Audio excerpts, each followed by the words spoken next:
En 2019, j'ai quitté la France pour venir entreprendre et m'installer au Sénégal. Je m'appelle Aminata, je suis la cofondatrice de Démé. C'est une agence qui vous aide à investir au Sénégal dans l'immobilier et l'agriculture. Donc si ces thématiques vous intéressent, le retour au pays, les investissements immobiliers, les investissements agricoles, tout ce qui concerne le continent d'une manière générale, abonnez-vous dès à présent. Alors aujourd'hui, je voudrais parler d'immobilier parce que figurez-vous que j'ai déménagé il y a quelques jours et donc c'est l'occasion pour moi de revenir sur quelques grandes règles de l'immobilier parce que là, je peux vous dire que j'ai quitté ma zone de confort. J'ai acheté une maison il y a 4 ans. Je l'ai rénovée pendant 4 ans et aujourd'hui, je retourne en location. Alors, qu'est-ce que j'ai tiré de cette période? Pourquoi est-ce que je fais ça? Et qu'est-ce que j'ai appris en 10 ans d'investissement immobilier notamment, puisque ça fait 10 ans que j'investis dans différents actifs, y compris l'immobilier que j'aime particulièrement. Alors déjà, on va commencer par les 3 règles d'or de l'immobilier. Quand vous décidez d'acheter de l'immobilier, il faut prendre en compte 3 critères ultra importants. Premièrement, c'est l'emplacement. S'il n'y avait un seul critère à retenir, ce serait ça. L'emplacement, votre bien doit être idéalement situé. Les infrastructures, le potentiel du quartier dans lequel vous achetez, etc., etc. L'accessibilité, bien sûr. Donc l'emplacement, c'est le critère numéro 1 et s'il ne devait y en avoir qu'un seul, ce serait celui-là. Ensuite, vous devez acheter en dessous de la valeur du bien puisqu'il s'agit d'investissement. Donc, qui dit investissement dit rentabilité. Donc, acheter en dessous de la valeur du bien. Il y a des biens qui sont bradés sur le marché pour différentes raisons, mais ça existe. Et moi, c'est comme ça que j'ai acheté ma maison à l'époque quand je suis arrivée au Sénégal. Une très bonne opportunité qui fait qu'aujourd'hui, le rendement, il est juste incroyable. Ensuite, troisième critère, c'est que vous allez valoriser ce bien. N'hésitez pas, n'ayez pas peur à acheter une maison qui vous semble en mauvais état. Alors quand je dis en mauvais état, je ne parle pas de la toiture, je ne parle pas des fissures dans le mur, etc. Il faut que la construction, elle soit bonne, elle soit de qualité.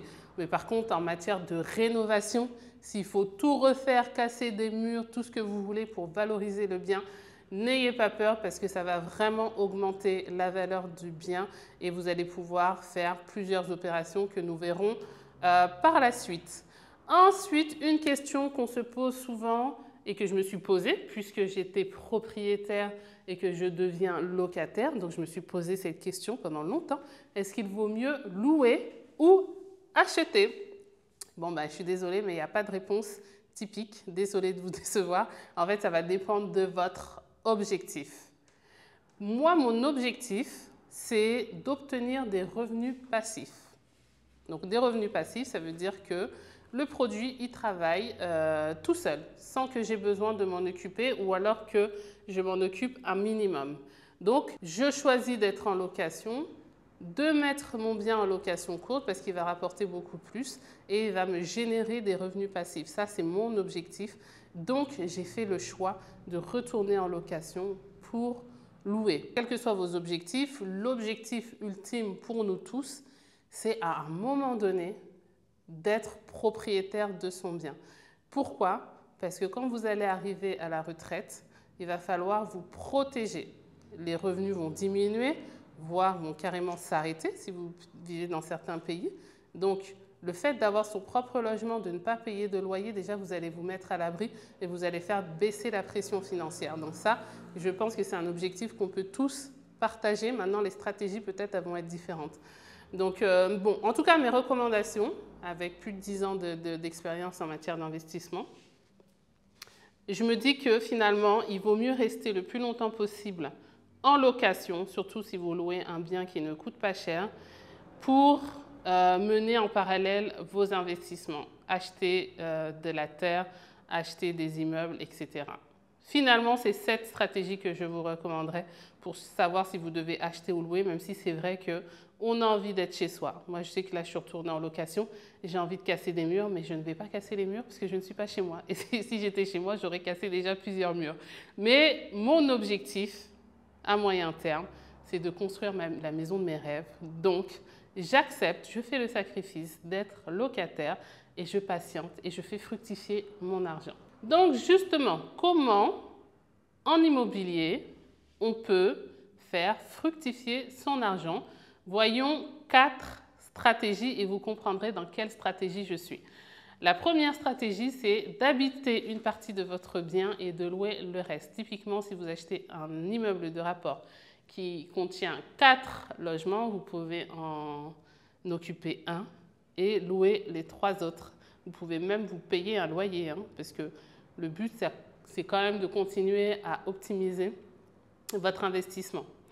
Il y a une autre stratégie, c'est d'habiter, de rénover et de vendre. Là, vous habitez dans votre bien que vous avez acheté en dessous de la valeur du marché. Vous le rénovez pour lui donner beaucoup plus de valeur. Et ensuite, vous le revendez avec une belle plus-value à la clé. Troisième stratégie pour investir en immobilier, c'est d'être locataire et d'acheter un bien qui est déjà loué et donc qui s'autofinance. Ce qui fait que vous faites minimum une opération blanche et vous gardez toute votre capacité d'investissement pour répéter cette opération. Et donc, vous restez locataire avec votre loyer qui ne coûte pas cher. Et quatrième stratégie, c'est de rester locataire, d'acheter un bien, de rénover ce bien et de le revendre le plus rapidement possible parce que là, pour le coup, vous allez avoir pendant un laps de temps double charge.